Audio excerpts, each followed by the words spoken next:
Well, it's a forewarned weather alert day here at Local 4, and we are tracking the potential for incredibly strong storms heading into the late morning, early afternoon hours. Storm Prediction Center has southeastern Michigan under an enhanced risk of seeing severe storms roll through the area, where we do have the risk of seeing potential large hail and even some stronger tornadoes. And so now's a good time to recap what a tornado watch means or a tornado warning. Though we're not under either at the moment, there is a chance that we could see some of these issued a little bit later today by the National Weather Service. So when you hear of a watch, whether it's a severe thunderstorm or a tornado watch, think of it as that you have all the ingredients to what you're cooking on your kitchen counter. The ingredients are there for something to end up potentially brewing in our atmosphere. So this is your time to plan or prepare that we will potentially have some strong storms roll through the area. Now, once that is upgraded to a warning, that would mean that a tornado or a storm with rotation is occurring. So we've either seen rotation on radar or a tornado was spotted on the ground. At this point, when a warning is issued by the National Weather Service, which we relay to you,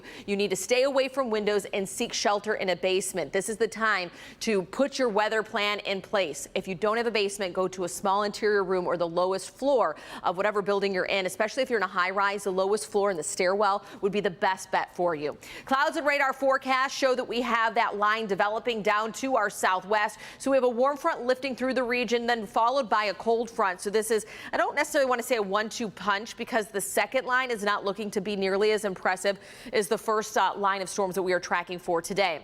ExactTrack 4D radar shows a very colorful sky up to the northern part of lower Michigan. A lot of lightning with this system that's up to our north as the warm front lifts northward. But we are calm right now across southeastern Michigan. That won't be the case as we get in the later morning. 53 in Detroit, 55 in Howell, 48 in Pontiac, 50 in Adrian. So let's go ahead and break down your day part forecast. We rise about 20 degrees above average this afternoon to 72. A lot of you might be rejoicing. 70s in April. But don't be too quick to rejoice about that, because once you get in the 70s and we have a lot of moisture in the atmosphere, that will create some instability. So if we get these storms developing closer to the peak heat of the afternoon, that's when the potential for them to be even stronger will occur.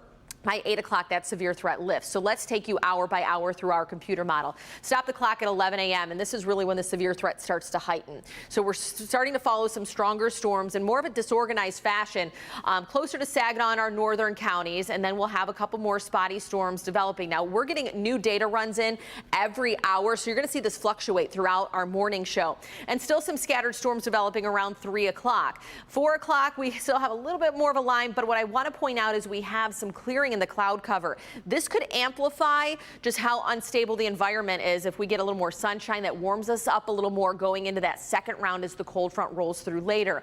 But even with the latest data that comes in, not too much organization with this line. This is ahead of that front that will pass through the region. So not as severe as pretty much the time frame of about 10, 11 a.m. going into about 3, 4 o'clock this afternoon. That's going to be the sweet spot to see some strong storms develop. And then overnight we'll have some clearing skies, and that tees us up for some sunshine going into your opening day. Still a little breezy on the back edge of the system and cooler but seasonal. 53 for opening day for the high temperature that we hit towards the end of the game, given that's a 1:10 first pitch. Sunny on Friday, Good Friday, 51, and then we warm up into the 60s on Easter Sunday and staying dry through the holiday weekend, with rain returning the early part of next week.